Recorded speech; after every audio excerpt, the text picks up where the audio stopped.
Episode 152 of The Hardline. We are underway. Michael Merlo lists episode once again, and I am glad to be joined by a man very familiar to me, my brother, once again, Joe Messeri. How you doing, Joe?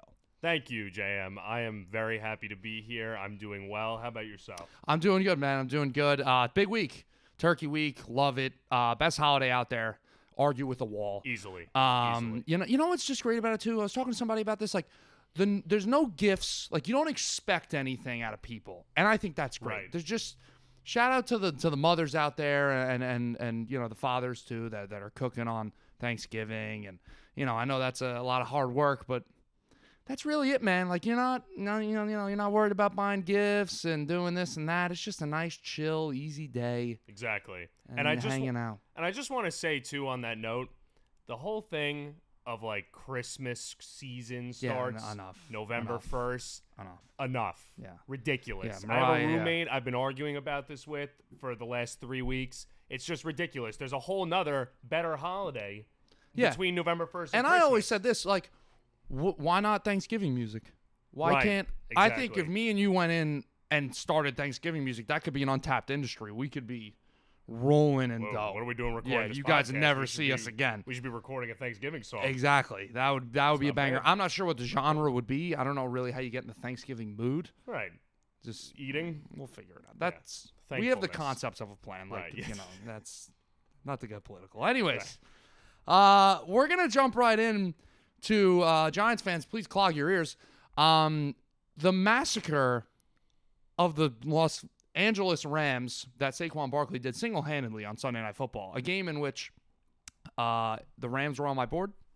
I had Rams money line in my account. Lost some money, obviously. Joe, there's a lot of ways we could talk about this game. Right off the bat, obviously, Saquon Barkley, 255 yards on the ground, 300-plus total, a game we haven't seen in nearly a decade from a running back. Is he the MVP of the league right now? Because I think he should be thrown into the conversation for sure. I have to say, JM, typically this is the point in the year where it always seems like somebody throws in a skill position player into the MVP. It was McCaffrey last year. Right? Exactly. It was McCaffrey last year. It was Cooper Kupp a few years ago. Yep. Everybody always throws somebody in, right? Mm-hmm. I never take it seriously. I'm always all right, come on. Sure, it's cute to put in, Cooper Kupp had one of the best years by a receiver ever a few years ago. CMC had one of the best years by a running back ever last year, but they're not going to win. Even quarterback play was down last year, and, it still went to a quarterback. It went to Lamar Jackson last year, which I know me, you, and Merlo all agree. Very brutal MVP, undeserved MVP in our opinion, as much as I love Lamar. But anyways, this year is different. I really do think that, first of all, that Saquon is the MVP so far. Last night, that performance, to me, really threw his hat in the ring amongst the top contenders. And to me, he's been the most outstanding player this year. He's on a great team, and I think that he's the primary reason for that team's unbelievable success in the Eagles. And there's a lot of quarterbacks that are playing at a high level this year. Between you have Goff and Lamar and Allen and a few others, but they're all, kind of neck and neck in terms of their great play. To me, Saquon has been head and shoulders the most productive player on the offensive side of the ball in football this year, and he's on a fantastic team. I think that he's the MVP so far. Yeah, I'm going to disagree. I don't think he's the MVP of the league. I think he definitely deserves to be in the conversation. And this year's MVP race is a lot different than last year's. There's about 3 or 4 guys right now that would win the MVP last year just because numbers were down. It was a weird year last year. But this time last year was a 5-man race. It was Purdy, Prescott, and Lamar, and then you had Tyreek Hill and Christian McCaffrey were the other guys that had their names in the ring. And we were talking about the same conversation we're talking about right now. Can a non-quarterback win the MVP? Last guy to do it was Adrian Peterson in 2012 when he had that crazy year. He almost broke the record. Before then, LaDainian Tomlinson in 2006, Sean Alexander in 2005, and Marshall Faulk in 2000. There's only been 4 non-quarterbacks to win the MVP in the 21st century.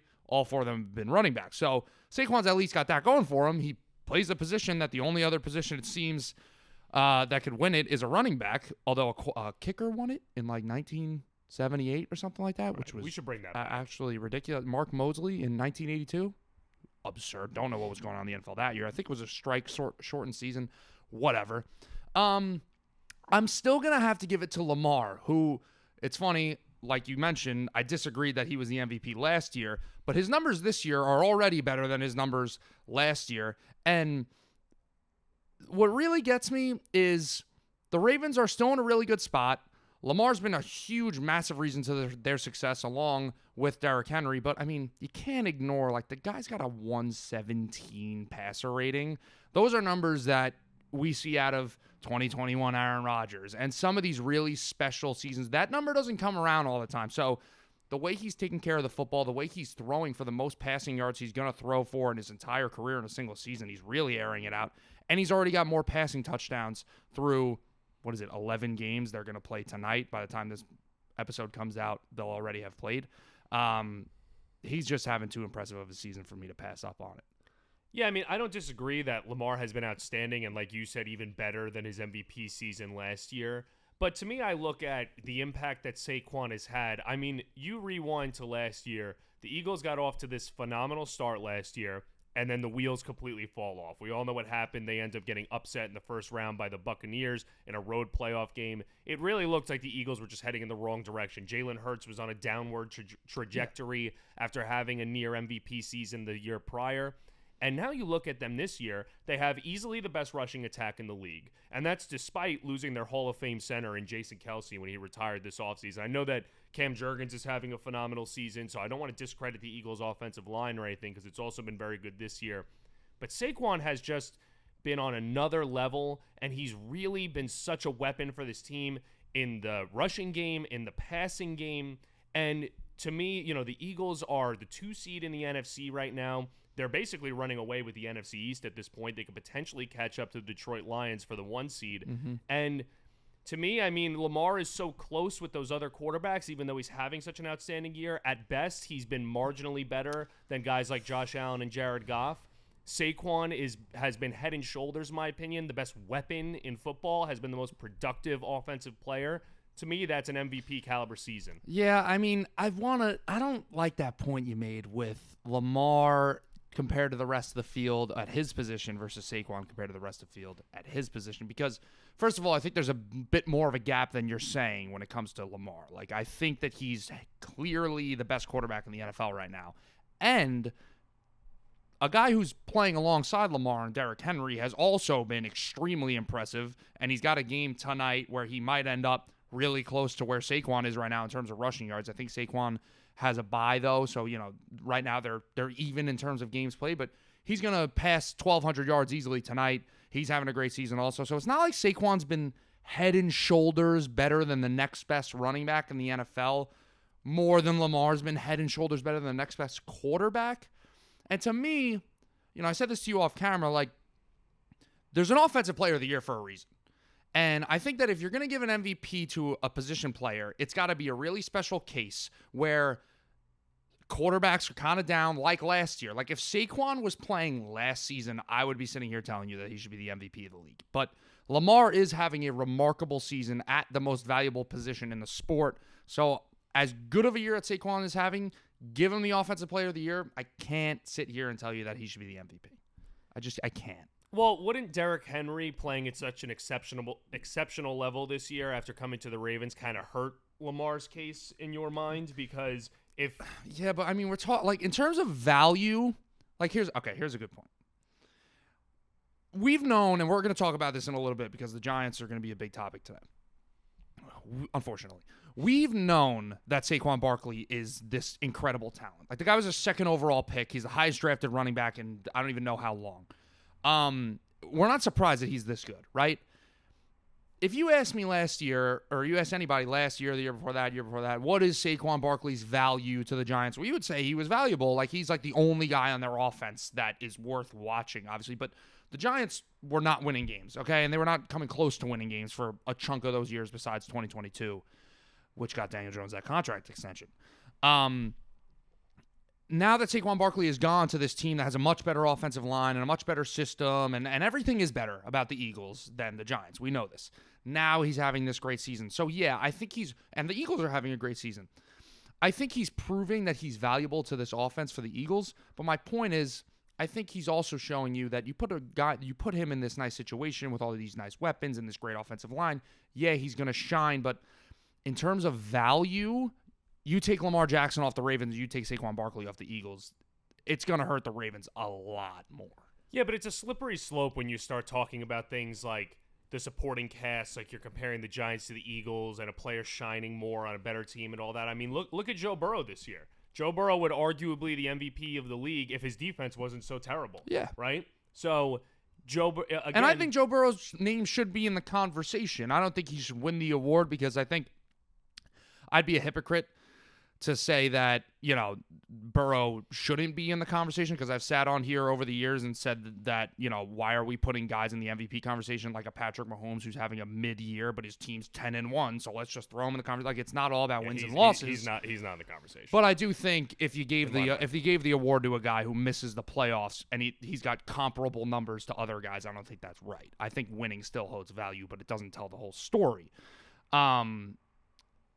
It's the best player on the best team, really, or on a great team. Well, they usually go hand in hand. Like exactly. you not always. Not always. I always talk about the Watson Texans example. It was last year with the Texans. The guy had the second in the league in passer rating. They won 4 games. Like, it was just a bizarre case.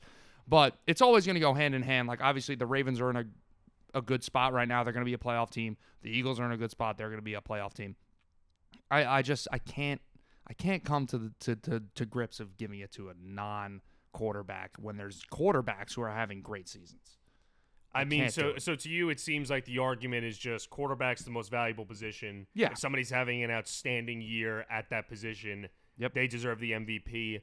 I don't necessarily think that logic is incorrect, but I do think that the gap between Lamar and the other quarterbacks is closer than you're saying, and the gap between Saquon and, never mind the other running backs, even including the rest of the skill position players around the league, is larger.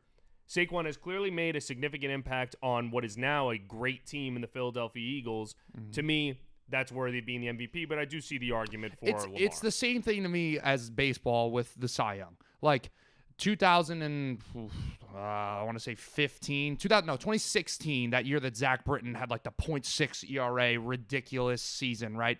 And all the rest of the pitchers in the American League were like mid. Wasn't that like the Rick Porcello year or something like that? Yeah, that was like Rick Porcello, Jay Verlander Happ, on the Tigers. Verlander, that was one of those years where I was like, okay, in this specific case, I would give it to a closing pitcher because the year that he's having is so remarkable, and the starting pitchers, like, nobody's really having an outstanding year. It's the same exact way I look at it in football with the running back or the non-quarterbacks versus the quarterbacks. And honestly, I think if people want to say that Saquon Barkley, like you're saying right now, and I'm saying he should be in the conversation for sure because he's having a remarkable year. He literally might break the all-time record for rushing yards in a season. Granted, there'll be a little asterisk because of the 17-game schedule. I think if you could say that, I think that you got to go back and say, well, why weren't we talking about, TJ Watt some of these years being an MVP candidate? Like, I think if a running back can win it, we also need to start taking into consideration edge rush, who have these 20 sack seasons. Yeah, well, in my mind, though, there is already a defensive MVP award, and that's Defensive Player of the Year. I don't believe that defensive players should ever win the MVP for that reason. What? So doesn't that kind of feed into my point that there's an Offensive Player of the Year? Yeah, but quarterbacks win Offensive Player of the Year all the time. Yeah, so, but that to me is like... That award's just stupid, honestly. That award is... I disagree with that. I don't disagree that it's stupid. I disagree that quarterbacks win Offensive Player of the Year. Like, I think if you win MVP, just don't give the guy the offensive player. Like, what is the point? It's kind of like... Yeah, I mean, if you think about it, the way the awards work in general is just stupid. Like you said, a running back hasn't won, or anybody besides a quarterback has not won since 2012 with Adrian Peterson. So is it basically just most outstanding quarterback award at this point? Well, that's the thing, and this is something that spreads not only through football, but across all sports, is... We need to, I wish we could go back in time to when they named the award MVP and change it. Because, it really should be most outstanding player or something like that. Because now you have this stupid thing where me and you are having this conversation, and this conversation has been had millions and millions of times among sports fans of, well, is it their value to the team? Is it or is it just who had the best statistical season? I think that is, but if you just had most outstanding player, I think that's pretty straightforward to say, oh, okay, this guy had the most outstanding statistical season. he should be the MOS, we'll call, or MOP. Sorry, MOP. Right. I don't think that that's unfair. One last thing I just want to say on Saquon, and shout out to Billy Smithwick for sending this statistic before. The Rams last night lined up in 8+ men in the box nearly 35% of the time against Saquon Barkley. Barkley averaged nearly 13 yards per carry, 12.7 yards per carry against an 8+ man look in the box. I mean, that's just ridiculous. Mm-hmm. That's unbelievable. And that's also a shout out to the Eagles offensive line, but it's definitely a shout out to Saquon, his ability to break tackles, which is unbelievable. 100%. And you know, on the topic of the Eagles, they're 9-2, and this is a team where after their win against the Browns in like week 4, that they just skated by them. We were thinking, like Merlo was here talking about Sirianni's a moron. He should be fired. He was doing that stuff with the fans, and he was just being stupid. And now we're back to the Eagles that we've known over the past year and a half, excluding the second half of the year last year, where this team is the class of the NFC and they are a legitimate Super Bowl contender. So that is what's being said now. I'll ask you, are they a legitimate Super Bowl contender, and are they on the same level as the Lions? I do think they're a legitimate Super Bowl contender. I still do think that the Lions are in a class of their own or a tier of their own to top the NFC. I think you could easily make the argument that the Eagles are the top of that second tier, with that second tier being, you know, the rest of the great teams in the NFC, namely like the Packers, the Vikings. Mm-hmm. I would say they're atop that tier. But are they a Super Bowl contender? I mean, I don't see why not. I mean, the defense has been significantly better than it was last year. It seems like the coordinator changes really helped. They have much more depth at defensive back. Quinyon Mitchell has been excellent for them as a rookie. Cooper DeJean has had increased playing time recently. So they've made the right moves. The defense has been much better. Their offense has been much better, mostly because of Saquon, in my opinion. Yeah. And I do think that they are amongst the class of the NFC, but they're still just a little bit of a step below. Yeah, thank you for saying that, because I think we're just having a bit of like the shiny, like the Eagles are back. This is a cool story. Saquon Barkley just did something super cool. They played a fun game, prime time. Like, yeah, let's throw them in the same conversation as the Lions. Like, no, the Lions have been in cruise control ever since they lost to the Bucs. Like, they've just been beating every single team that they faced. They've been dominating teams. I mean, that game against the Jaguars 2 weeks ago was literally like the greatest offensive performance of all time. They're just ridiculous. They're on a whole new level. They're the best team in the NFL right now. And their defense has been phenomenal. Their defense has been great, and that's been the story with the Eagles of why they're surging back. We want to talk about Saquon, but I mean, really, their defense has been so much better. Cooper DeJean and Quinyon Mitchell especially has been phenomenal. They've been great. Their secondary is much improved. Their defensive line is great. Jalen Carter, we know about him. He's awesome, although Bryce Huff was just placed on the IR, but he wasn't really making an impact anyways. The Eagles look really good. I can't put them on the same level as the Lions. Just assessing the NFC right now, to me, there's only 3 teams that can win the NFC, and it's the Eagles, the Lions, and the Packers. The rest of them, like, and I don't care if it's a hot take because the Vikings are 9-2. The Vikings have fraud written all over them to me. I said it a couple weeks ago. I made the hot take that they were going to finish last in the division. That was before I was forecasting the Chicago Bears being the Chicago Bears. But I said at least 3rd place, and I still think they're going to finish in 3rd. I think the Packers are going to leapfrog them at some point. I just think as it goes on, that offense is going to get exposed more and more. There's something already going on with Darnold. You could see his play is not what it was earlier in the season, and when they're going to play a legit team like the Packers or the Eagles or the Lions late in the season, I think they're going to crumble. But yeah, those are the only 3 teams that I could see winning the NFC. Yeah, I don't disagree. I will say, as a Packers fan, it's been very frustrating watching the Vikings actively try to lose the last couple of weeks against bad teams. Yeah. And they still, like the Jaguars game was so frustrating to watch. It seemed like, again, the Vikings were actively trying to lose. Trevor Lawrence is good for nothing. God forbid the Jaguars could just win that game. This week, it seemed, again, like they blew that game against the Bears. Again, actively trying to lose. Caleb Williams is playing really well, and they just managed to pull it out. But I do agree that I don't know if I would say the Vikings are incapable of coming out of the NFC just because their defense is very good, and defense does, they say defense wins championships, which is not completely true, but it does have some validity to it. It certainly helps, and they do have one of the better defenses, if not the best defense in the NFL at the moment. So I won't completely dismiss them, but I do agree that the 3 favorites should be the Lions, the Eagles, and the Packers, probably in that order. I mean, they skated by the Jags. You talked about it. They went through the AFC South with the Colts, Jags, and Titans 3 weeks in a row. Ended up winning all 3 of the games. Didn't really play their most impressive football.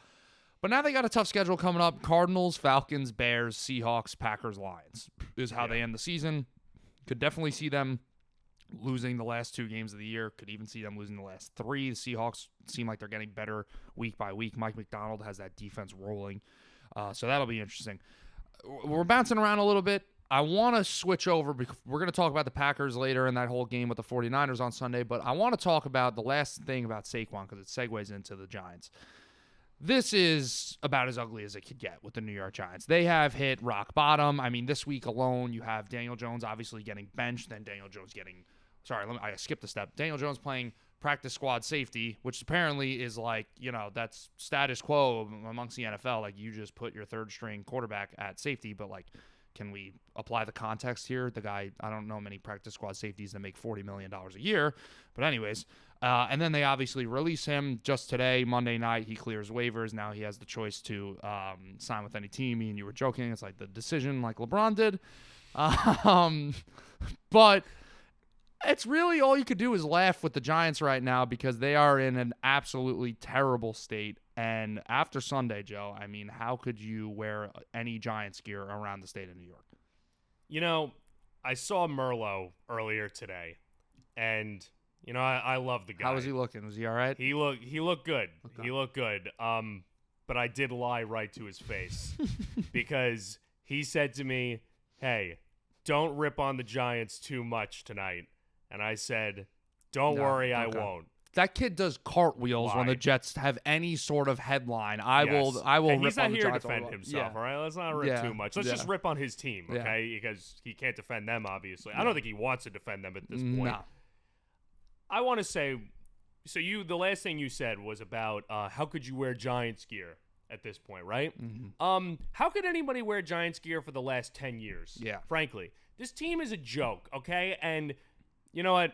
I did say Merlot's not here to defend himself, but I'm just going to, contradict myself completely and be a hypocrite because Merlot has been saying that, well, the Giants are a clown show, but they're nothing compared to the Jets. Yeah, okay, as a big football fan, and a fan that lives in New York, but is not a fan of either of the New York teams. As you know, I'm a Green Bay Packer fan. I want to thank young Joe for making the best decision of his life and not being a Jets fan like this loser. Mm-hmm. So, with that being said, as a third-party viewer of the disasters that are the Jets and the Giants, they're both disasters. I mean, comparing the two of them is like whose shit smells worse. Yeah. Excuse my French. Yeah. They really are. They're both clown shows. And on the subject of Daniel Jones, there are a lot of things in football every year that amaze me, right? Like, there are things that you don't see coming. Like, we're talking about Saquon. Like, wow, like, he might break the rushing record. Like, this guy's been unreal. Like, there's things every year that are surprising, that are amazing. The Chiefs are going for a 3-peat this year. People act like this whole Daniel Jones saga is like, whoa. Yeah, right. This is shocking. Mm-hmm. How is this surprising? Okay? The guy has never produced. The 1 year, the outlier season that he had 2 years ago, where the Giants really the whole season was a fluke, including Daniel Jones, you could see that there were underlying numbers that he was a little lucky with the turnovers, right? He only had 5 picks, but his turnover-worthy throws were still as high as they've been. And even with all that, he still only had 15 touchdown passes. I wouldn't exactly call that a franchise quarterback if that's the best season of his career. Now we fast forward. The guy gets hurt. He gets hurt again. And now the Giants are 2-8. You're 2-9 now? 2-9. Whatever. You stop counting after a while. And, they decide, let's start Tommy Cutlets again, right? I'm not even going to get started on that. Is it really surprising that this is how the Daniel Jones saga has ended? They essentially gave the guy an extension that was a bridge quarterback that they could get rid of in 2 years. Yeah. Oh, they could get out of it in 2 years. Yeah. That's all we heard when they first signed him. But now look where you are. I mean, listen, this entire timeline of Daniel Jones has been I talked about it last week. Like, they actually need to do a documentary on this because I feel so bad for Giants fans, honestly, because I've never seen so many consecutive unfortunate situations stemming from one decision. Yeah. Like, and I'm going to go back even further than you think. Let me start here. The New York Giants, before Daniel Jones, had a guy that's very fond to their franchise, and a lot of people think is a Hall of Famer, which me and you disagree with. But Eli Manning is a 2-time Super Bowl winner and a Super Bowl MVP. For the duration of his career, nobody really thought Eli Manning of the elite class like you did at the time of your Drew Breeses and your Tom Brady's and your Peyton Mannings, right? Nobody really would put him at that same level, but we all respected him more of like a Kirk Cousins level, right? Right. Eli Manning leaves a year too late. They draft Saquon in 2018. Yes. And they decide to give it one more go with Eli. It doesn't work out. They go, okay, now let's get the quarterback. They reach for Daniel Jones at number 6, and we know the story from there. It hasn't worked out. Then just in enough time where it's like, okay, I think we're going to be moving on from Daniel Jones. He has that year you're talking about with the 5 interceptions, and the Giants make the wild card and beat a fraudulent Vikings team and then get blown out by the Eagles. Which, listen, I don't want to discredit everything they did that year. You make the playoffs, right? No, you can discredit everything. But then from that point on, the Giants had a really key decision to make, and it was, what do we do with this guy? What direction do we go in? And they decided to sign Daniel Jones to a 4-year, $160 million extension. We know all of this. Then the last 2 years, Daniel Jones, he was hurt last year. While he was healthy, he was playing terrible. He comes back this year off the ACL. He's playing awful again, and then obviously he's gone. The Giants, unfortunately, the reason why I brought up Eli Manning, this franchise, because of the way Eli was and how he was just a special case where he wasn't the best regular season quarterback, but he was so clutch, it's sort of like downgraded everybody's standards for quarterbacks amongst this entire fan base. Now they bring in Daniel Jones, who, he kind of looks like Eli, and he talks like Eli. Like, they literally were just like that guy that you fell in love, your girlfriend broke up with you after 10 years, and now you're just looking for any girl that looks like her, does the same thing she does, and like you're like, you can't just Build-A-Bear the same quarterback that you already had. Like. Yeah. They bring in Daniel Jones, and now all of a sudden he's held to the same standard that like Eli was. It's like they get to the playoffs in 22. Nobody cares how Daniel Jones played throughout the entire regular season. They don't care how he did it. He got to the playoffs. They crown him as Danny Dimes and bring him back, and, we're going to go places. Like, honestly, Giants fans, like, I don't mean this in the most, like, hostile way, but, like, shame on you for, like, dropping your standards. Because why were you holding this guy putting him on a pedestal when he hadn't done anything? So the worst thing that the Giants ever did was not getting a quarterback to replace Eli Manning in 2018. It was drafting Saquon Barkley, who never really played up to his potential like he is now in New York because they never had the right situation for him. You draft Daniel Jones, and you are still dealing with the effects of that to this day. It's insane. Yeah, and I want to touch on the Saquon thing really quick with the Giants. Because there's a lot of talk about, the Giants, it doesn't matter that Saquon's having this great year. They were so smart to let him go. I don't disagree that if you're a non-contending team, if you're clearly a rebuilding team, doesn't really make sense to pay a running back all that money. Right. But let's add some context here, okay? You said it. They shouldn't have drafted him in the first place. Didn't make any sense. They weren't a contending team either, but they decided to take a running back second overall when they easily could have gone quarterback, right? Now you fast forward to now, the Giants ended up wasting Saquon's time there because they weren't a contending team. They never had a contending roster while he was there. They had one outlier season where basically everything fell into place, and they ended up making the playoffs with a negative point differential and beating the Vikings in the Fraud Bowl in the first round, right? So now you fast forward to now, and they end up letting Saquon go. But let's keep in mind, we all saw off-season Hard Knocks, right? Yeah. It's not like the Giants were sitting there saying, it doesn't make any sense for us to not bring him back or to bring him back. We're not a contending team. They wanted to bring him back. Right. The Maras wanted to bring him back. Joe Shane wanted to bring him back. They were all disappointed that he went to the Eagles and that he never called back and said, this is what they're offering me. Why are we acting like the Giants didn't want him back? This wasn't some chess move by the Giants to not bring him back. I mean, first of all, I think that relationship was pretty much tarnished at that point. Like, they decided it's on camera. They decided we like him. We know he's a really valuable player, but like if he wants to go test the market, he could go test the market. Like they weren't going to just do whatever they want, like to bring him back. They were still going to try to be responsible. And right. I have a bit of a different perspective. I think me and you agree with the fundamental principle of that the Giants were right to not bring him back, but at the same time, it shouldn't be celebrated. Yeah. What I think is you can't bring the guy back if you have a terrible situation like you always had when he was here. Like we know that Saquon Barkley always had the potential to put up records like he's doing right now, and it's honestly a shame that at the end of his career, I don't know if he's going to be a Hall of Famer because he had a lot of lost years. He had some injuries and stuff like that, and we know about the talent. I hope that he has a couple good years here in Philly that could help his case.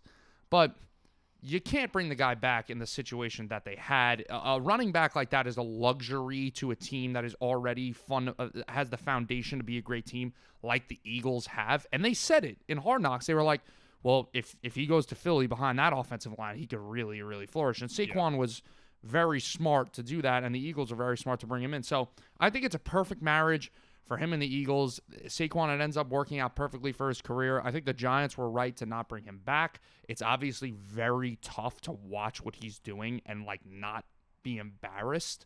But I get the Giants fans that want to say like, if we brought him back, what would he have really done? Because they're right. Right. Yeah, exactly. Going forward, it's a tough look for Joe Schoen. It's a tough look for Daboll. I don't know where they're going to be next year. I told Merlo this a couple weeks ago. I'm not totally against getting rid of Schoen and not getting rid of Daboll because I think that Daboll, there's not a lot of coaches out there that you would be confident to say, this guy's going to develop a young quarterback. I'm pretty confident that Brian Daboll can develop a young quarterback. What he did with Josh Allen, what he did his first year coming over here with Daniel Jones and making him look good and getting him that extension. I'm okay with keeping Daboll solely because I think he can develop the next young quarterback who comes in. Really quickly, I want to say one thing, and then I'll hit on what you just said. So the other thing I do want to say, and we'll talk more about Joe Schoen.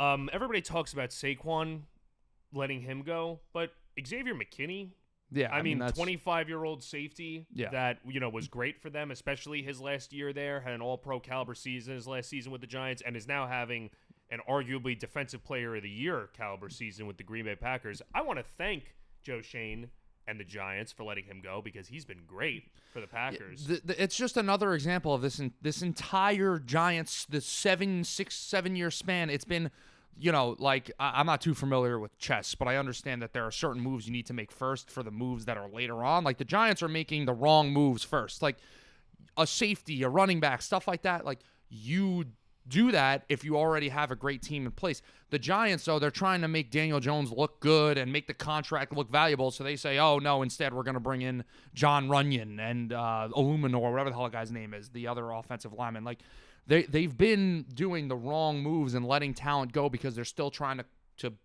make the Jones extension look worth it. But the Jones extension wasn't worth it at the time, and now you're still trying to make up for it, just like how you were still trying to make up for the Saquon pick and not picking a quarterback at the time. It's just been all, I guess, right move, wrong time, or wrong move, wrong time, because there's still been a lot of wrong moves. It's been all bad. It's just bad. It's been all bad. Yeah. I guess we'll bring up Schoen because him and Daboll go hand in hand. He's not had a good couple of years. The Brian Burns trade, and extension, we thought he was going to be a staple piece for them. He hasn't been great. He's been good this year. It's not he like hasn't he's been but he has not been a $30 million player. Definitely not. Thibodeau, Kayvon hasn't taken the steps that they thought he was going to take. No. It's been bad. I'll put them together because you wanted to hit on the point I made about Daboll. Do both of these guys deserve to stay? Do both of them deserve to go? Does one deserve to stay? One deserves to go? What's your take on it? I think you have to get rid of both of them. Schoen, I think, is a no-brainer. He came in right after the season that they made the playoffs, right? And I'm not going to say, well, you came in and you had this great playoff team because I'm not going to be a hypocrite. I'm not going to say that, well, the team was fraudulent, but Schoen also needed to sustain success of a fraudulent team. They were fraudulent. The Giants really, at that point, had to enter into sort of a quasi-rebuild or a reload. their roster needed to improve significantly, and a lot of that is done through the draft. Shane has not done a great job. I mean, his first year as the GM, he came in and he drafted Evan Neal and Kayvon Thibodeau in the first round. Thibodeau has been average, right? He had sort of an outlier season last year in terms of the sacks that he was getting compared to the pressures he was getting. Everybody knew it was kind of fluky. Neal has been a bust. You have his second year. He comes in. He has Deonte Banks is his first round pick. That's obviously not a great pick. Yeah. No talent really to speak of outside of the first round, which is really where these GMs make their money. You have Jalen Hyatt in the third round, who's turned into nothing. This past year has been probably his best draft class, at least in the sample size that we have so far. We're like 3/4 of the way through the season. Neighbors is a layup pick. You have the 6th overall pick. This was an extremely talented draft class overall, but especially for receivers. Neighbors would have been an even higher pick in other years, and he was a layup. Tyler Nubin, the safety that they drafted out of Minnesota, has been average. Phillips has been a solid defensive back for them. He's been having a very good rookie season at corner. The roster overall is bad. The offensive line is bad. The defensive line is probably the strength of the roster, but it's been average at best so far this season. But it hasn't been able to cover up for the rest of the defense, which they were hoping secondary is that's terrible. what was going to happen. And, some teams were able to make that work. The Eagles were able to make it work a little bit last year, and they eventually crumbled with how bad their secondary was. But, this entire thing with the GM, it reminds me a lot of the presidency, right? Of the United States presidency, because everybody's argument during election season was like, his 4 years were really, for example, Biden's 4 years were making up for Trump's 4 years, and Trump's 4 years were making up for Obama's 4 years. It's it sort of is the same way with the GM. Sometimes it's Joe Shane, he's really been cleaning up Gettleman's mess a lot. Now, a lot of people make that point. And I actually agree with that, because I think the one thing that the New York Jets, did right out of everything they do wrong was they gave Joe Douglas a 6-year contract when they brought him in. And he was able to draft Zach Wilson. That failed. They still gave him a little bit more time to try to recoup and really let everything he was doing get put into place. And it did, and it failed. And they were like, okay, yep, that's evident. That was all your plan. That didn't work out. Now he's gone. I do think for Joe Shane, I would make that argument to, if I was going to get fired, to say, listen, I haven't really had the chance to really put into place what I wanted to put into place. This guy, Daniel Jones, was kind of forced upon me after Dave Gettleman drafted him, and he had that 1 year where he was great, and I didn't really have a choice. I don't think it's going to end up working out for him, because I just think it's unfortunate timing. But I do think going forward, the whole GM needs to be fired, and all that whole talk. I think you do need to give them a little bit more time to let the plan fall into place. I will also say this, that if Shane is fired, you can't keep Dable. It's just, how many times have we seen this, that you fire a GM and you keep the coach, and then it creates a power struggle in the organization, and then you have the GM ends up saying, well, I wanted to be able to hire my own head coach. Yeah, it's tough. I mean, it's not like Dable's this outstanding No, he's not. coach. He's not. Lost the locker room I at think this point. I said this to Merlo last week, though, that whole lost the locker room. Who wouldn't lose the locker room that's 2-9 and has a terrible football team? You're starting Tommy DeVito, for Christ's sake. The guy is better in commercials than he is at football. I agree that I think at some point you just got to be let's just start fresh. Even if Daboll, maybe the chance of him going somewhere else and being a great head coach, is there a chance that happens? Sure, but I don't know if he gets hired as a head coach. I don't think he will. I think he'll go like the Kingsbury route. He'll get he'll get an offensive job, and then maybe he'll be right back. This is like Shanahan, which we'll get to that. It's not like we gotta hire Brian Daboll. Yeah. What has he really done? All right, speaking of that, because we're a little behind, we do need to talk about Kyle Shanahan and what happened to the San Francisco 49ers on Sunday. No Purdy, no Bosa. They get dominated by Green Bay. They're now a game under 500. They still have they're back one game in the NFC West, because that division is nuts right now. Joe, they don't look good at all. And how can we sit here, a couple days before Thanksgiving and not talk about the possibility that are the 49ers that we know, are they gone? And is this window of them being a championship level team, is it closing? Right. Well, so I had a great conversation with a mutual good friend of ours, Jack Correa. Shout out Jack Correa. He's a diehard 49ers fan. And in my opinion, he gave me a lot of this great insight, which is why I want to shout him out. In my opinion, the 49ers window is not necessarily closed, but I do think that their window of being a perennial, excellent, elite Super Bowl contender, that window is probably shrunk. All right, well, hold on. I need you to clear that up for me because, like, yeah, their window of being a football team is not closed, but like, is their window? No, but like you're disbanded. But like, what are you saying? Like, oh, now they're just going to be mid? Because to me, that's their window closed. No, not necessarily. I just like the 49ers that we know of the last few years. So their window's closed. Well, I'm not saying that. I think it's like, do they have a chance? Like they have to rebuild. Super Bowl window. Do they have a chance? And not like they don't have a chance this year. They don't have the next couple years. Do they have a chance to win the Super Bowl? They could potentially. Yeah, I think it's possible. I think that with the right moves, I mean, they're going to have to pay Brock Purdy, right? I mean, windows close because you have to end up paying guys in a salary cap league, so you can't keep everybody, and it hampers your roster construction, especially when you have to pay, a quarterback. And Brock Purdy deserves to get paid. I'm not saying he doesn't deserve to get paid.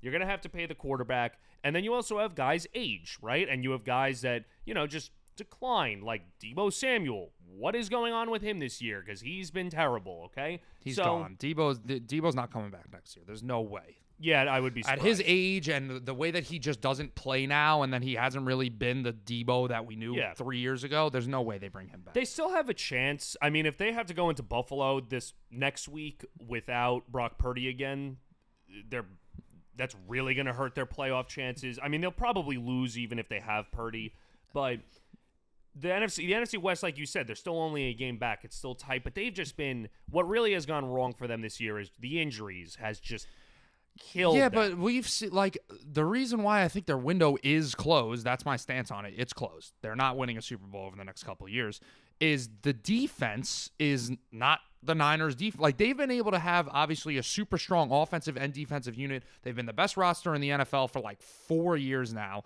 And the defense – Dre Greenlaw's hurt. They've had a couple injuries here and there. Obviously, Bosa's been a little banged up. But like, too. The defense, when healthy, still hasn't been a great defense. Well, but has it even really been healthy this year? I mean, they've missed Greenlaw for the entire year. Hufanga missed most of the year. And then he comes back, and he's not really looking his old they've self. had injuries. Travarius Ward is hurt now. They've had injuries over the years, and they've been able to get past them. It's not like they've been perfectly healthy throughout the years. Usually do. Hargrave is also hurt. He's extremely important for the They don't defensive have line. the same domination on both fronts that they've had over the last couple of years. Their offensive line has been susceptible to being over the last couple of years without Trent Williams. He's 37 years old now. Who knows what's going to be happening with him? They don't have the depth that they used to have. Their weapons are getting older and older. Brandon Ayuk's hurt this year. So now you got Christian McCaffrey with Achilles tendonitis in both Achilles.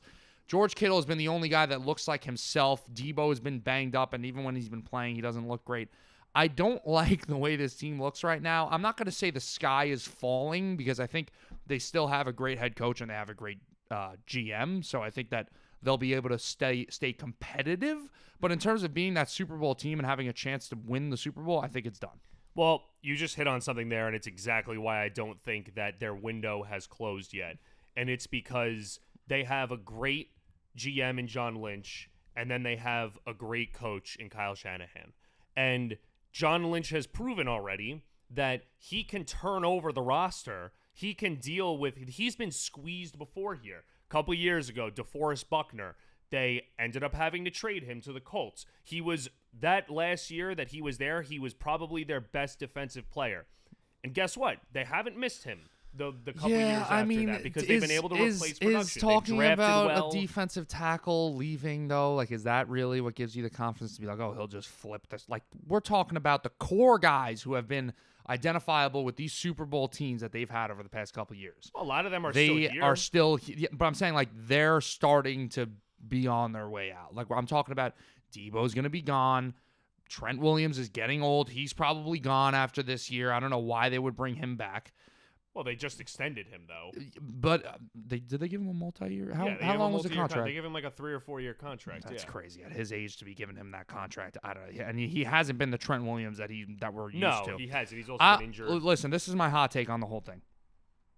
I've sat here and talked about Brock Purdy's a good quarterback and defended him and been like, the Brock Purdy haters are out of line, and he's not just, my system is so great, and that's all. He's not Jimmy Garoppolo, is the point. I think they're nuts to bring him back on like a $50+ million extension.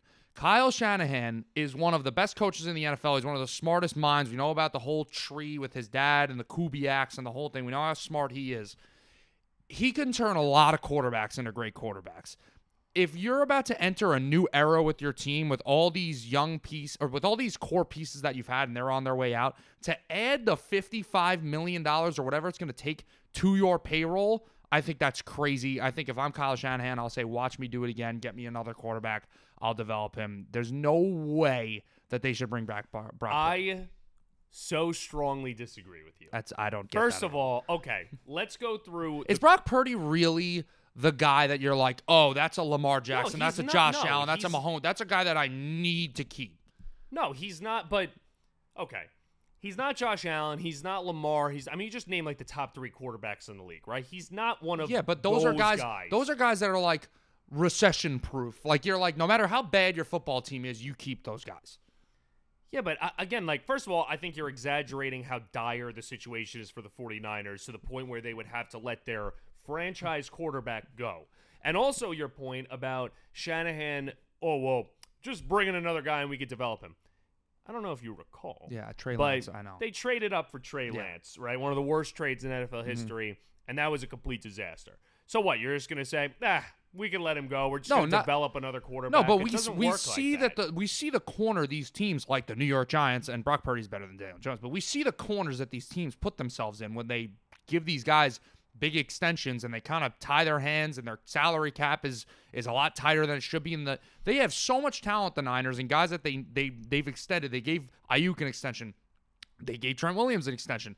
They gave Bosa an extension. They gave Diomedor Lenore an extension. Yeah, they gave Hargrave an extension. Yeah. Like, they don't have a lot of flexibility. Lose guys. I agree. Like, they're going to lose guys. Ward, and they're going to lose Ward. Yeah. They're going to lose Hafunga. Like, they're going to lose. They don't have a lot of flexibility financially. Are you really going to put a guy in Brock Purdy, who I think if you took everything away, situation, all that stuff, just this quarterback standalone, where does he stand in the NFL? I think at best he's like a top 13 quarterback in the NFL. You're really going to give him a $50 million extension or more than that? You want to know how you're going to give him Jordan Love money? You're going to give him Joe Burrow money? You want to know how you close your window? By letting your franchise quarterback go.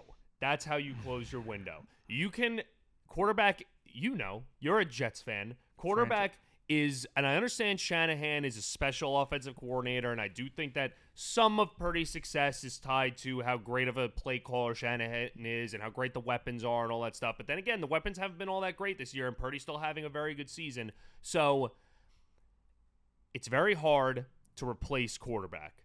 Purdy has at least proven, even if you really think he's just like the 13th, 12th best quarterback in the league based off of just ability, and you take everything else away, fine. You still have to pay that guy. And it's shown around the league. I mean, Trevor Lawrence is one thing, but, the Packers paid Jordan Love. The Cowboys paid Dak Prescott. Yeah, how's that looking for Dallas? The Packers are in a great situation because the Packers have a very good young roster. Yes, but they're still going to, a lot of those guys are still going to have to get paid within the next 2 or 3 years. Yeah, but they're not like the Niners where they've made big trades. They've paid a lot of guys over the past couple of years, and now we're starting to talk about, is their window closing? The Packers' window is just opening right now.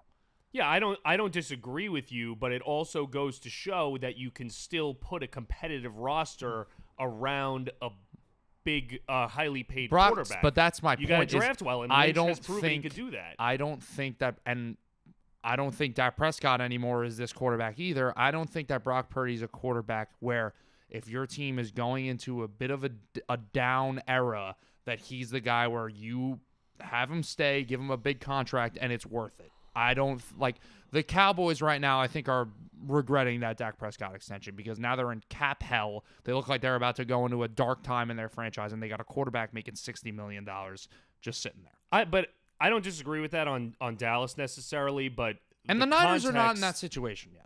No, I know. I'm talking hypothetical. I'm talking like if things keep going the way they look like they're going right now, that's where they're heading. if Purdy comes back and Bosa comes back and all of a sudden, they win a couple games and they end up winning the NFC West, sure. But I still do think this team's time is really ticking right now because they do not look like the 49ers that we know. But that's healthy or not. The key is that the situation between like Dallas, Green Bay, and San Francisco are all very different situations, obviously. But especially Dallas and San Francisco, because Dallas basically said, let's go into this season. We're all in, as Jerry Jones liked to say for some reason, which all in apparently just meant they're all in with their previous iteration of their roster that got their doors blown off by the Packers in the first round last year. That situation is a complete joke. You're right. The 49ers are nowhere close to that situation yet.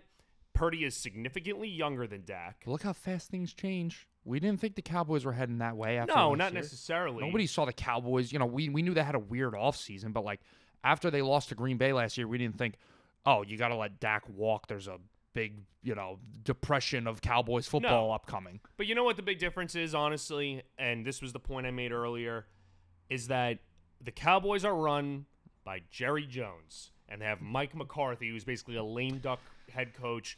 The 49ers are run by John Lynch, who in my opinion is one of the best general managers in football. He's proven that time and time again. They could supplement this current roster and make up for the loss of certain guys because of contract situations by drafting well. Lynch has proven he can do that. Shanahan is an excellent head coach.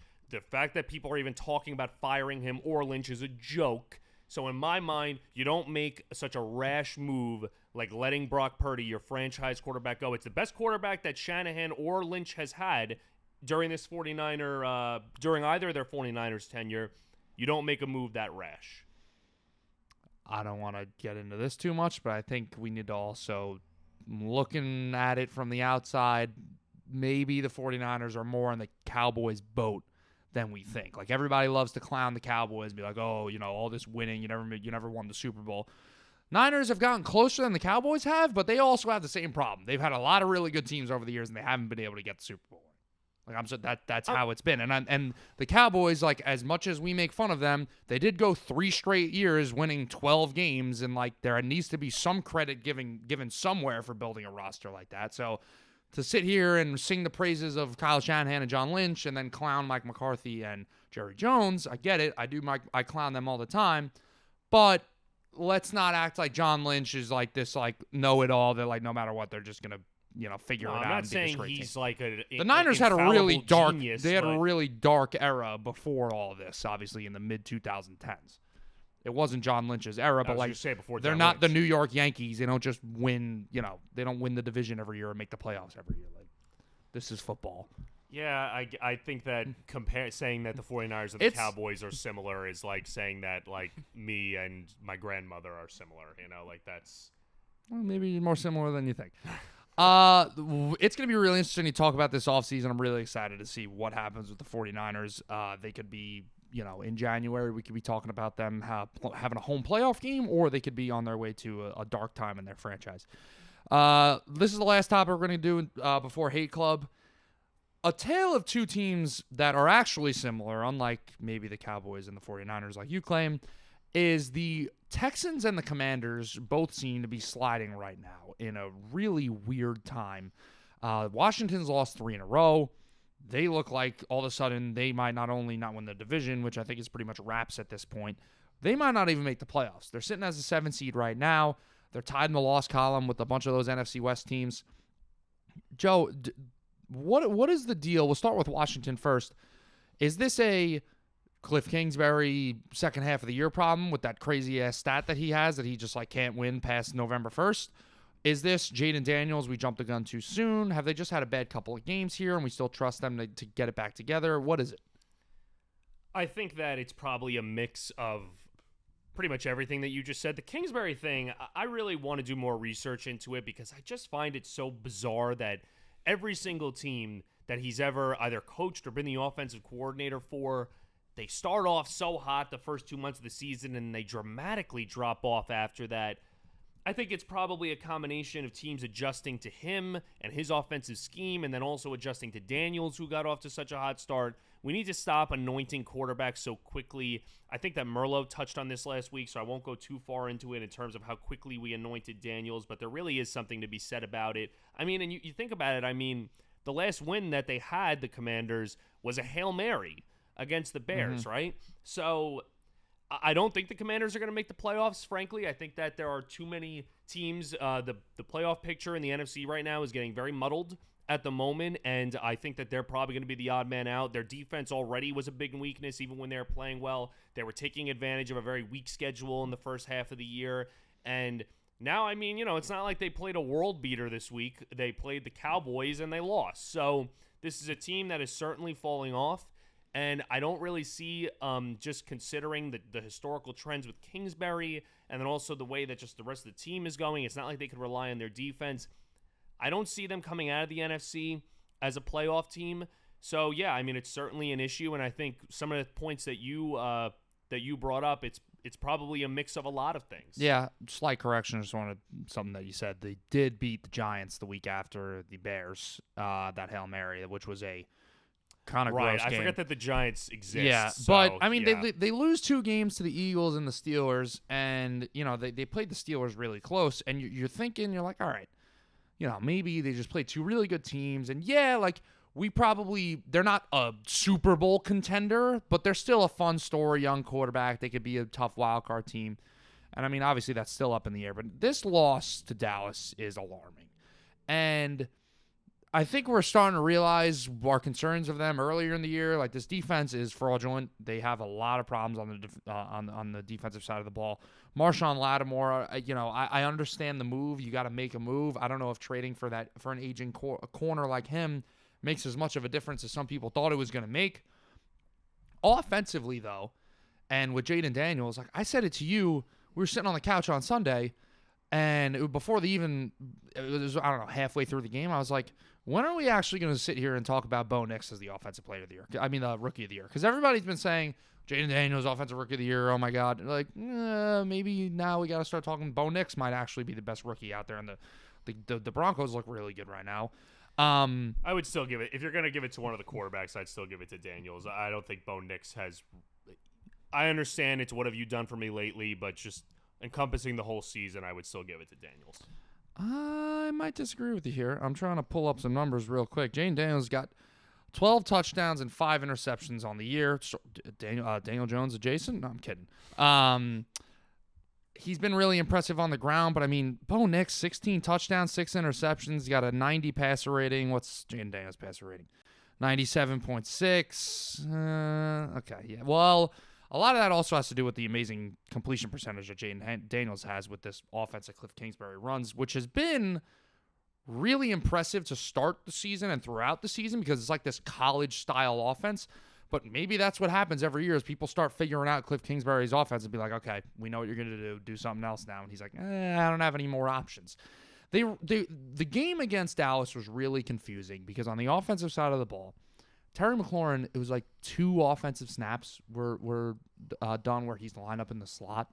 And, like, in today's age in the NFL, you got to put your best receiver, like, all around the field. And a lot of the times, if you put your best receiver in the slot, you can't do it all the time. But when you do it sometimes, you get some mismatches and some easy completions. That's a way to get the guy going. That's a big reason as to why Terry McLaurin was doing nothing until the fourth quarter when he scores the 80-yard touchdown. Guess where? From the slot. In one of the 2 snaps that he played from the slot. So I don't know what Kingsbury was doing there.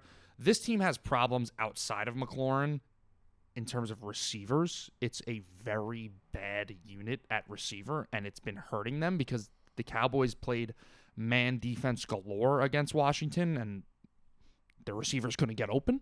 So I got to say, Joe, I'm out on the Commanders. I at this point, I mean, it's tough to see them even making the playoffs because you have one of those other NFC West teams in Los Angeles, Seattle, or Arizona, or even the Niners is going to get in there along with the division winner in the NFC West, and I don't see them making the playoffs. So I'm out on the Commanders. Yeah, I don't disagree with that. I'm not out, and I'm not saying that you're saying this, but I'm not out on Jaden Daniels moving forward. No, I'm not out yet. Yeah, I still think he's going to be a franchise quarterback for them.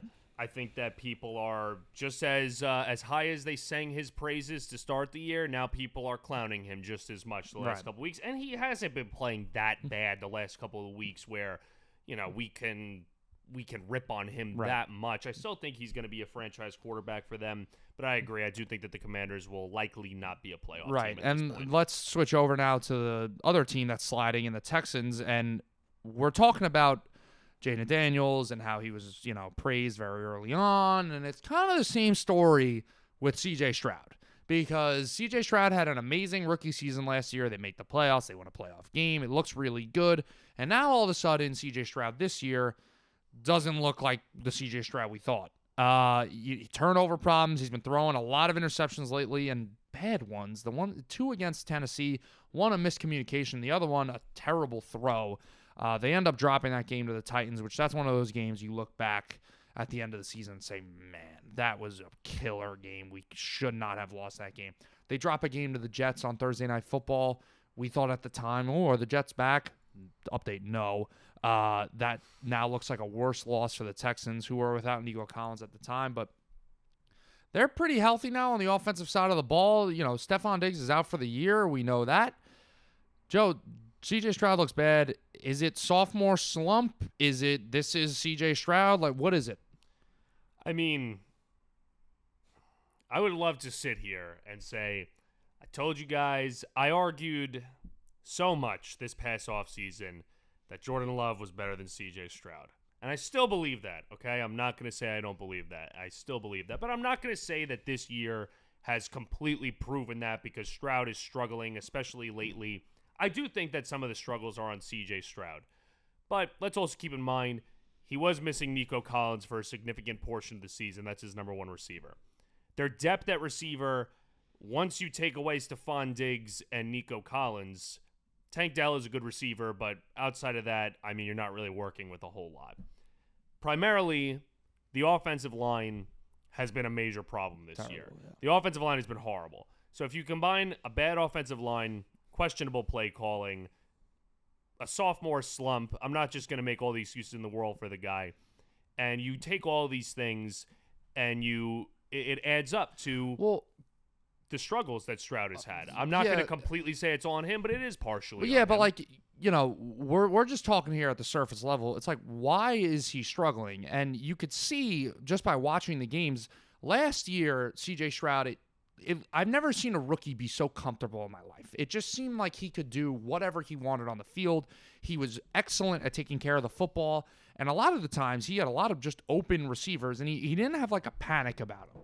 This year, especially the last couple games, it really seems like he's, for the first time in his career, he's playing like he's forcing everything. It looks like he's super uncomfortable, and I don't blame him. This offense, they haven't been able to be the offense they've been in the past, where there's a lot of open receivers. The running game gets going. I mean, Joe Mixon, it's been very inconsistent. Honestly, it kind of is a microcosm of his career. Joe Mixon's had a lot of inconsistencies over his career, week to week, year to year. It's been that way for the Texans. It seems like 1 week they have the old offense that they have, and then the next couple weeks goes by and running game is forced, passing game is forced. Their defense is on and off. And that game against the Titans, it was a hysterical stat. There's been 3 games, and I don't have the stat in front of me, so please excuse me if I'm wrong, but there's been 3 games in the 21st century of a quarterback who had over a 120 passer rating and had a negative EPA per play. And that is what Will Levis did on Sunday, giving up. I did not see He got sacked 8 times, and he had over a 120 passer rating, and they win the game. It was hysterical. Will Levis, I mean, it was typical, like, young quarterback, like, taking the stupidest sacks ever. But the Texans played that bad that they were able to still lose the game. C.J. Stroud played bad. So, Joe, I mean, they're going to make the playoffs. They're in a terrible – they're in a terrible division. But at this point, it just seems like they're going to be one of those teams where, okay, you win the division, wild card round, you get bounced out, and that's it.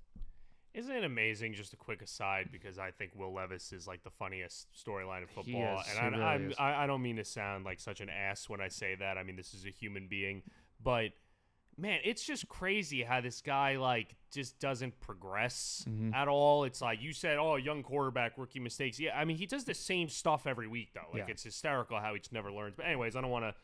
On Will Levis. Last thing on Will Levis, I don't like this thing because I dealt with it in the Zach Wilson days. Like, why do I see people on Twitter, quote, retweeting a Will Levis throw and being like, not a lot of quarterbacks in the NFL can make that throw? Like, that, sure, we gotta that's stop true. With that. No, but we got to stop. We do. No, but like, this is my point. Yeah. Like, yes, you're right. Like, not a lot of quarterbacks can make a crazy throw like that. That doesn't mean that he's a great quarterback, though. Like, no, yeah, of course. I don't know. It's just like in baseball. Like, you see, Miguel Sano hits a 480-foot home run, and you're like, wow, like not a lot of guys can do that. It's like, yeah, but he strikes out 5 times in a row after that at bat. Like, it's the same thing with Will Levis. Just because you can make a throw 70 yards down the field, and you're like, wow, what an arm, it doesn't mean you're a great quarterback. So totally stop agree. with that. I don't care about the highlight plays. You still got to be able to. Same thing with Richardson, too. Richardson is the same, even to more of an extreme. 100%. But Richardson, I think, has a little bit more potential than Levis does as a prospect. Yeah. We're running overtime right now. We're still going to do Hate Club really quick. I don't know if you have anything. I'm cool with just skipping it, but I guess I'll give my one about the running backs before, and maybe we'll combine Hate Clubs here because I know you agree with me. I saw a tweet, and it said Josh Jacobs left the Raiders, Derrick Henry left the Titans, and Saquon Barkley left the Giants, and it was saying their records this year versus the Ravens, Packers, and Eagles, which is where those 3 running backs ended up. And you could throw Joe Mixon in there too with the Bengals and now with the Texans. And it's saying, don't tell me elite running backs don't matter. This is another one of those takes where I'm going to call it dangerous. It's a dangerous rhetoric that you're throwing out there because you cannot say that because it is a multi-layer. It's like Shrek said. Ogres are like onions. They have layers. They have layers. That running backs are like onions. They have layers. Okay? Right. Like, let's not throw that out there because, Joe, you're a Green Bay Packers fan. Yes. When you guys signed Josh Jacobs, right, I'm sure you were excited. Did you all of a sudden now flip in your mind, the Packers are going to be in trouble this year, to, oh boy, we got Josh Jacobs, we're going to be a Super Bowl contender? Well, no, but the context matters, though, because we went from Aaron Jones, who was a great running back and a great Packer, to Josh Jacobs, who's also a great running back. All right, fine. The Baltimore Ravens, if you were a Baltimore Ravens fan, I would ask you, when you go from Gus Edwards not even J.K. Dobbins because he barely played. If you go from Gus Edwards to Derrick Henry, I don't think Ravens fans, it's exciting, but I don't think you'd be like, oh, yes, we weren't a good team. Now all of a sudden we're going to be great. The Ravens were already good. But nobody's the Packers saying that, though. That's what those people are saying. They're saying, well, look at the records of the teams these guys are on. They're great teams now. No, but they were already really good teams. Running backs like that are a luxury. No. They're taking things that are good to great. It's like a car. It's okay, yeah, sure. You swap out the exhaust, you make it a little sexier, but you got to still have the engine and all the important parts in place. That's what NFL teams are like. A running back isn't the engine. See, an offensive line's the engine. A quarterback's the engine. I'm not arguing that it's, and this kind of goes back to what we were talking about before with the MVP race. I'm not arguing that it's the most valuable position in football. I'm not even arguing that it's the most second valuable position or anything like that, right? There are so many things that need to be in place, but that's the point, right? When you build a football team, you don't say, well, as long as we have a quarterback and a left tackle, we're fine, right? No, that's the Michael Merlo rhetoric. That's the Michael Merlo, right. The Giants, Daniel Jones, Andrew Thomas, Brian Dable, they're set. Anyways, another Giants stray. Anyways, it's all right. It's all the ingredients that make it go, right? And running back is, I agree. Like if you're a bad team, it doesn't, and you have a great running back, like you're not going to be good. But there are also bad teams that have great quarterbacks and they're not good, right? Like, everything's got to be put together, right? I know the stat that you're about to read, and it's going to drive me crazy. But it's a legitimate stat. No, it's a classic correlation, not causation stat. No, That's exactly no. That is. Okay, Read the so stat for all right, our so the audience. stat is the starting running backs for each Super Bowl winning team since 2009 and their cap percentage, and you have to go all the way back to 2013 Leonard Fournette to find anybody that's over 1.2% of their team's cap. 2013 Leonard Fournette. Sorry, Marshawn Lynch. Oh. Leonard Fournette's on this list in 2020 with a 1.2% hit. In 2013, Marshawn Lynch had a 6.2% hit on his team's cap. That was the last Super Bowl winning running back who we would fit in the same category with the guys like Josh Jacobs and Derrick Henry and those guys that we're talking about right now. The reason for that, Joe, is you look at these teams that have won the Super Bowl, they all have a lot of things in common. They either have great offensive lines, great quarterbacks, both great defenses. Like the running back isn't the thing that is the deciding factor here. So that is my point. Like, no, I'm not disagreeing. Running back is important. Like Saquon Barkley is taking the Eagles to another level right now. But can we stop acting like going out and signing a big free agent running back is like what teams need to do from now on if they want to become serious football teams? Because that's what that stat is implying. No, I'm not saying that it's necessary to have an elite running back in order for you to be a Super Bowl contender or to win the Super Bowl or whatever. What I am saying is that running backs do matter. 100%. Running backs do matter. Again, I'm not saying that they matter the most amongst skill position players or amongst just players in general or positions in general or anything like that. But it does go, like, do you really think last year, you used the Ravens as an example? Do you really think that last year the Ravens run the ball 4 times in the AFC Championship game if they have Derrick Henry? They'll probably win that game if they have Derrick Henry against the Chiefs last year. I don't think so. And also, like, you bring up this chart and you talk about the cap hits of Isaiah Pacheco and Cam Akers and all these guys, teams that have won the Super Bowl the last couple of years. The 49ers were like a few different snaps away, a few plays being slightly different away from winning last year. Christian McCaffrey is the highest paid running back in the league, or at least he was. I don't know if he still is. But it's all relative. I could pull up this chart and say, well, middle linebackers don't matter all that much. No, but you're missing the point though. I'm not saying that like this is the law that like you cannot win the Super Bowl with a running back who's more than a 1.2% cap hit to your team, because this year there's a really good chance if the Chiefs don't win it that there's going to be a really good running back that wins the Super Bowl. I mean, I'm talking about cap percentages right now, but David Montgomery would be one of the highest guys on this list. Saquon Barkley would be. Derrick Henry would be. There's a lot of guys that have a good shot, Josh Jacobs, to break this trend right now. But like I said, a lot of these teams, the Chiefs, Patrick Mahomes, then Matt Stafford, then Tom Brady, then Tom Brady again, then, Nick Foles with that great Eagles team, and Nick Foles was playing out of his mind. Quarterback and the trenches, those still take the priority here versus a running back. So that stat that I read you before, or that tweet that I talked about with, look at the records of the Raiders and the Giants and the Titans, all those running backs have left. Like, those were bad teams already. What did the Raiders do last year with Josh Jacobs? What did the Titans do last year with Derrick Henry? What did the Giants do with Saquon Barkley? Right. Nothing. They still sucked. So you have these 2 tweets basically that we're comparing. One of them is them saying, well, look at the Giants and the Raiders and the Titans and all these teams. And then you have a tweet like this, which really, the point of this tweet is to be on the complete opposite end of the spectrum. It's saying, well, you really don't need a running back or a highly paid running back or a highly skilled running back, really, to win the Super Bowl. Yes. Right? Me and you are both falling somewhere in the middle of that spectrum between... That's what I'm understanding, right? Yeah. Like, you probably are a little more towards, like, this side. No, because... Hold on. I'm talking specifically about that tweet that set me off today with talking about Barkley and Jacob. Right. I hate when people say running backs don't matter, because they do. Like, right. You ask the Ravens if Derrick Henry doesn't matter. Ask the Packers if Josh Jacobs doesn't matter. Ask the Eagles if Saquon Barkley doesn't matter. They matter because those teams are already great teams, and now they add another dynamic to their offense. When you're on a crappy team and you have when you have a great running back on a crappy team, it's not going to elevate that team at all. It's more of a luxury piece that you add on after the foundation is already set.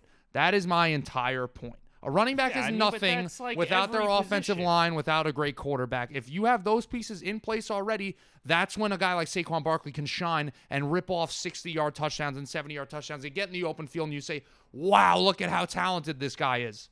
That's when you're like the most every one-dimensional... position, though. Like, what if I said to you, are the Ravens still capable of winning the Super Bowl if Roquan Smith is not on the team? He's like the highest paid middle linebacker in football. Can they still win the Super Bowl without Roquan Smith? Yeah. Right, so it's just like any other position. Like no, your team is better if you have more talented players at certain positions. Like it doesn't. I agree. Quarterback is like the end all be all. It's easily the most important position in football. But basically every other position is, and like you talk about the trenches. The trenches isn't a position. The trenches is 5 guys on the offensive line. Right. And then 4 guys in your defense. But that's my point is those need to take priority. All those positions need to take priority over the running back. Why were the 49ers able, like it's so obvious to me, why were the 49ers able to get Christian McCaffrey? Because they already had the great offensive line in place, and it's like, wow, okay, Christian McCaffrey elevates this team now. They don't have a great offensive line. They did. Right now they don't. No, the past couple years, frankly, they haven't. They haven't had fantastic offense. Trent Williams has been amazing, and you know that he's been able to block. That's been the whole point of why Trent Williams has been so good, because he's been so good that it's been able to kind of like cover up for the rest of the offensive line because he's that good. And look at how when the 49ers traded for Christian McCaffrey, their season turned around when they traded for him 2 years ago. Turned around is a very strong point. Okay, they were already playing well, and McCaffrey elevated them more. That's not true. That's also him and McCaffrey and Purdy. It sort of happened at the same time. I don't know. It was too long ago. Let's get back to what we're talking about right now. Do you or do you not disagree with that tweet saying that? Look at the teams that lost Saquon Barkley, Derrick Henry, and Josh Jacobs, and you're going to tell me elite running backs don't matter. That is, you want to talk about correlation and causation? Those are not related. If you interpret that tweet as saying these teams would be good if they still had X elite running back. Yeah, that's stupid. Of course, they wouldn't be good. I mean, they weren't good with them. I mean, the Raiders were bad last year. The Giants were bad last year. I mean, yes, I agree with that. Would they be better if they had a better player at that position? If the Giants had Saquon instead of Tyrone Tracy? They would be slightly better. It wouldn't be a matter of multiple games won, though. Not necessarily. It's hard to quantify that, though. But if you took, if you took Lamar Jackson off the Ravens, if you took Jordan Love off the Packers, and if you took who the hell is the other guy we're talking about? Henry. Oh, and Hurts off of the Eagles, they're going to make a bigger difference than these running backs if you take them off the team. Yeah, but again, I'm not arguing that quarterback isn't more valuable than running back. It's the most valuable position in football. I'm saying that running back, to me, like it's hard to quantify the value of each position after quarterback. I do think running back is more valuable than certain positions. I think running back's more valuable than, say, tight end. I think that running back's more valuable than safety. Sure. We're like arguing on 2 different points right now. My entire point, and we got to wrap this up because we're way over right now. We're almost at an hour and 20 minutes, is do not sit here and make, which those teams are bad and those organizations are bad, and the Titans, the Raiders, and the Giants. Do not sit here and tell me that those, franchises made the wrong decision by letting those guys walk. They got a lot of other problems they got to worry about before they worry about the running back. Yeah, That's my point. I don't disagree with that. I do think, though, that the value of the running back position, I'm not saying you're doing this, but the value of the running back position has been questioned way too much over the past couple years. And this whole running backs don't matter, and you could have a great offensive 100%. line. And if we had more time, I would sit here and tell you that running backs right now matter more than they did over the last 10 years because the league, I don't know if everybody's looking around, a lot more running going on. Yeah. So running back does matter a lot more. Joe, we're way past out of time. Way too stressed. It was another at the time. Dude, I'm sure people are sitting here and enjoying us. Yeah, well, hopefully some people might have checked out already because they're like, "Holy crap, I'm done. My drive's over," or whatever they're listening to. Right. Always appreciate you coming on the show. Mike Merlo, having unfortunately, was not here to defend himself, Episode 152 is in the books. We will all, Joe included, be going to the Jets game on Sunday. I was planning on wearing I'm not even kidding. I was going to wear one of those paper bags with the sell the team written on it. But now I did find out that we are going on the field beforehand, and I'm pretty sure I'm not allowed to wear that. So I'll keep it in my pocket until I get back